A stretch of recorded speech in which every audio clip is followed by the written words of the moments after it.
Hello everyone! Welcome back to my channel. For today's video, mag-unbox tayo ng mga nostalgic small memories from my childhood. From the 90s and from my childhood.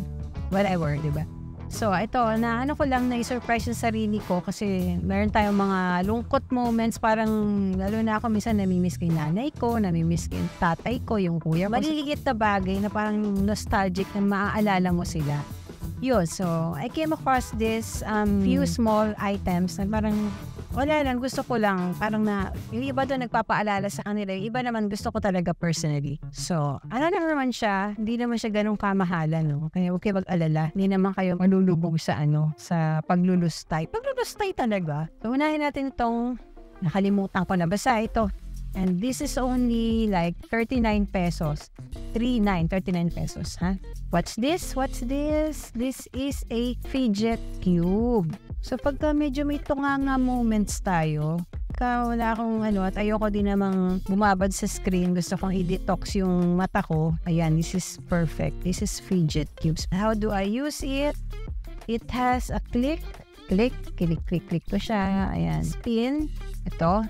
So, ikut-ikutin, tapos flip. Ito yung parang switch ng ilaw. Di ba parang minsan ang sarap paglaruan yung switch ng ilaw? Yung nanay ko mahilig sa ganito eh. Isinara bukas, isara bukas mga 7 beses, ganyan niya. Kaya yung ilaw sa kwarto niya, ang bilis mapundi. So pagka yung ilaw ko dito sa bahay medyo gumaganyan, alam ko na si Enang ay nandiyan lang sa tabi-tabi. Kunyari, isasara niya, no? Hindi siya nasasayaan ng isang ganyan. Kailangan ikutin niya ng mga 7 ikot bago niya tigilan. Yun yung nanay ko. Tapos roll. Alam niyo yun sa safety deposit box, diba? Yung ginaganyan. Feeling mo nag-unlock ka ng safety deposit box. So kung medyo nasa mood ka na maging burglar, yan.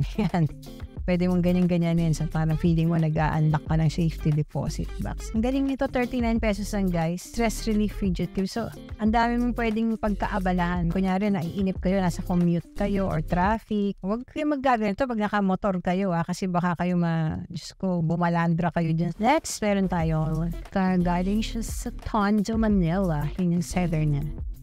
Tingnan natin. Ano ba po? Ay, ang ganda See? Siopaw. Ano lang siya. Nakalimutan ko na kung magkano to kasi nabura yung Pero feeling ko wala siyang 60 pesos, ganyan. Stress reliever din siya.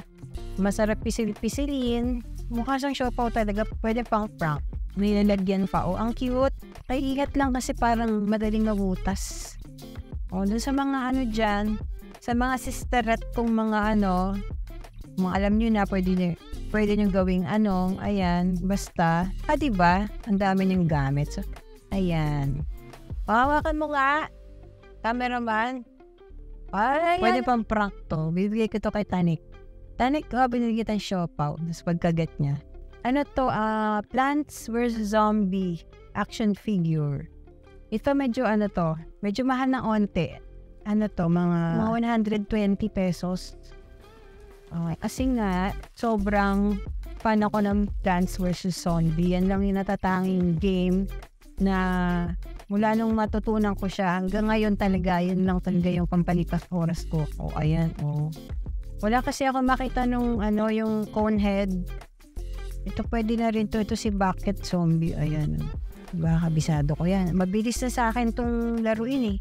Yung Plants vs. Zombie, natatapos ko siya ng isang upuan. Yan, so, kulang pa siya. May pea shooter to, tapos may gargantuar. Hindi ko siya pagsasawa. Siguro kahit ugod na ako, guys. Lalaruin ko pa rin siya kahit paulit-ulit kabisado ko na.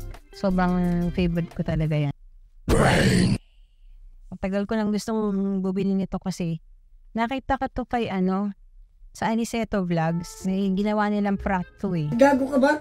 Kakain tayo, hindi yan laruan. Ano laruan ba yan? Tawan-tawa ko dun yung inaaya niya kumain yung tatay niya. Tapos, pagkuha ng kanin, yung kanin, nasa malinggit na rice cooker. So, this is mini rice cooker. Parang, one of these days, parang gusto ko mag-collect ng mga mini something na mga kitchen, ganyan. Wait na rice cooker, diba? 120 rin yata ito. Nakalimutan ko na may price ba to. Ito, next one. Ito, nostalgic to. Brick game. Brick game na meron ako nung... Yung kasing ganito ko dati, malaki yung screen, tapos ano siya, parang yellow, blue-green yung kulay niya. Wala na, ito lang yung nakita ko. Naalala ko nung unang naging naging pambansang laro ng mga batang 90s. Second year high school na ako. First year high school. Basta mga ganyan. So sabi ko, gusto ko ng brick game, ganito. Hindi ko alam kung saan bibili. Yung kuya ko, sabi niya, sige, bibili kita. Punta akong Cartimar, sabi niya ganyan, si Kuya Eric. Siya yung bumili, binila niya ako nito. Yun, kaya naalala ko siya. Ano ba siya inoon? Ito lang kaligayahan namin nun mga batang 90s. Pagkahapon, manonood ka ng That's Entertainment. Yan. Tapos, may extra budget. Punta kayo mo, manonood kayo sine. Naalala ko, it's very, vivid pa sa memory ko tong brick game na to. Kasi yun na nga, ang bumili sa akin na aking first brick game ay yung kuya ko. Kaya naalala ko. If only for him, naalala ko, kaya bumili ako nito.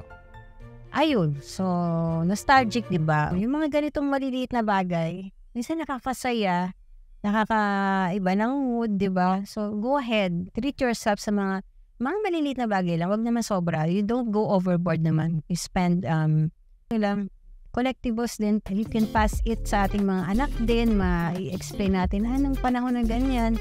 Hindi naman nila alam to. Yung mga anak ko, hindi nila alam tong brick game. Nakikita lang nila pero hindi nila alam na ito kaligayahan natin noong 90s. So, sa mga hindi pa nakaka-subscribe, of course, feel free to subscribe and hit the notification bell for more updates. And if you want to comment or suggest anything, just comment down below. I hope I shared a little good vibes to everyone, okay? So, till next time, stay safe everyone. Bye! Mwah.